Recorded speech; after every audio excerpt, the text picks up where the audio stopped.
Hello Year 4s, I hope you've had a good week so far. We're just going to read one chapter today. Now if you remember, it ended rather sadly last time about Bertie going off to war. So let's see what happens. Does Bertie keep writing?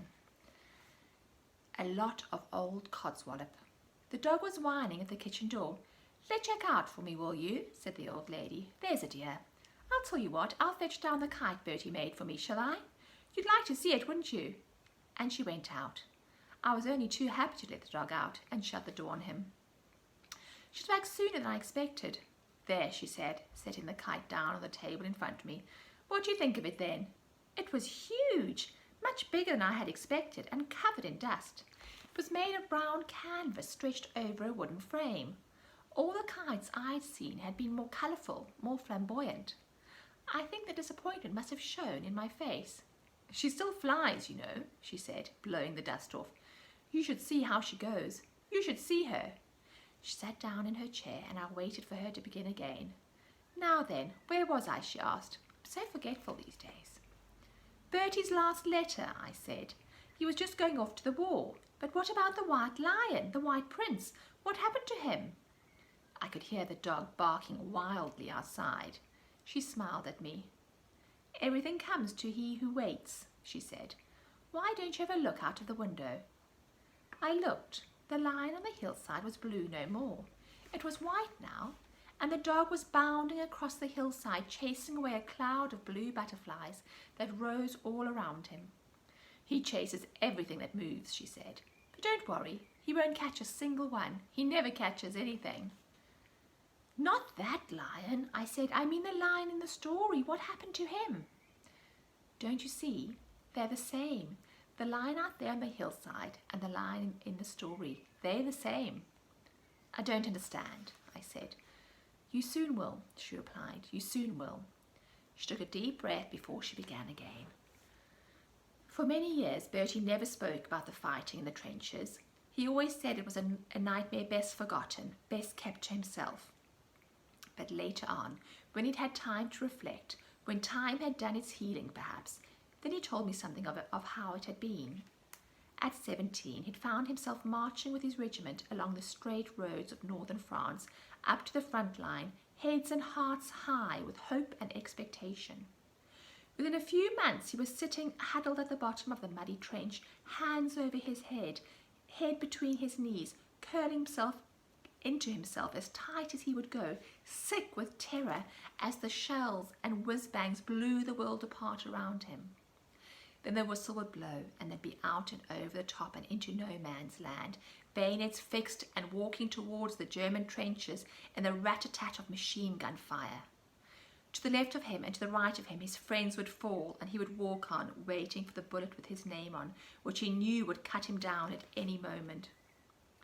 At dawn they always had to come out of their dugouts and stand to in the trenches, just in case there was an attack. The Germans often attacked at dawn. That's how it was on the morning of his 20th birthday. They'd come swarming over no man's land out of the early morning sun, but they were soon spotted and mown down like so much ripe corn. Then they were turning and running. The whistle went and Bertie led his men over the top to counterattack. But as always, the Germans were expecting them, and the usual slaughter began. Bertie was hit in the leg and fell into a shell hole. He thought of waiting there all day and then crawling back under the cover of darkness, but his wound was bleeding so badly and he could not staunch it. He decided he had to try to crawl back to the trenches whilst he still had the strength to do it. Hugging the ground, he was almost at the wire, almost back to safety, when he heard someone crying out in no man's land. It was a cry he could not ignore. He found two of his men lying side by side and so badly wounded they could not move. One of them was already unconscious. He hoisted him onto his shoulders and made for the trenches, the bullets whooping and whining around him. The man was heavy and Bertie fell several times under his weight, but he got himself to his feet again and staggered on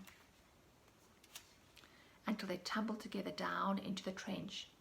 The stretcher bearers tried to take Bertie away. He'd bleed to death, they said, but he would not listen. One of his own men was still lying wounded out there in no man's land, and he was going to bring him in, no matter what. Waving his hands above his head, Bertie climbed out of the trench and walked forward. The firing stopped almost at once. He was so weak himself by now that he could scarcely walk, but he managed to reach the wounded man and drag him back. They say that in the end both sides, German and British, were up on the parapets and cheering him on as he stumbled back towards his lines. Then other men were running out to help him, and after that he didn't know anymore.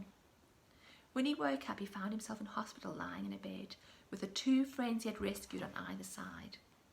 He was still there some weeks later when he was told that he was to be awarded the Victoria Cross for his bravery under fire. He was the hero of the hour, the pride of his regiment. Afterwards, Bertie always called it a lot of old codswallop. To be really brave, he said, you have to overcome fear. You have to be frightened in the first place, and he hadn't been. There wasn't time to be frightened. He did what he did without thinking, just as he had saved the White Lion Cub all those years before when he was a boy in Africa. Of course, they'd made a great fuss of him in the hospital, and he loved all of that, but his leg did not heal as well as it should have. He was still there in hospital when I found him. It was not entirely by accident that I found him. For over 3 years now, there had been no letter, no word from him at all.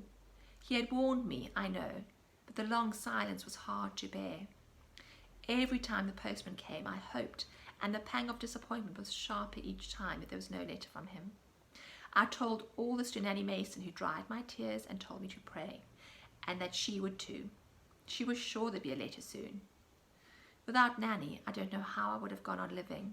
I was so miserable. I had seen the wounded men coming back from France, blinded, gassed, crippled, and always dreaded seeing Bertie's face amongst them. I had seen a long list in the newspaper of all the men who had been killed or who were missing. I looked each day for his name, and thanked God every time I did not find it. But still he never wrote, and I had to know why.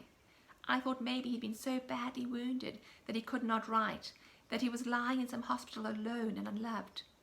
So I was determined that I would become a nurse. I would go to France and heal and comfort as best I could, and just hope that somehow I might find him. But I soon discovered that among so many men in uniform, it would be hopeless to go looking for him. I did not even know his regiment, nor his rank. I had no idea where to begin. I was sent to a hospital some 50 miles behind the lines, not too far from Amiens. The hospital was a converted chateau with turrets and a great wide staircase and chandeliers in the wards. But it was so cold in winter that many of the men died as much from the cold as from their wounds. We did all we could for them, but we were short of doctors and short of medicines. There were always so many men coming in, and their wounds were terrible, so terrible.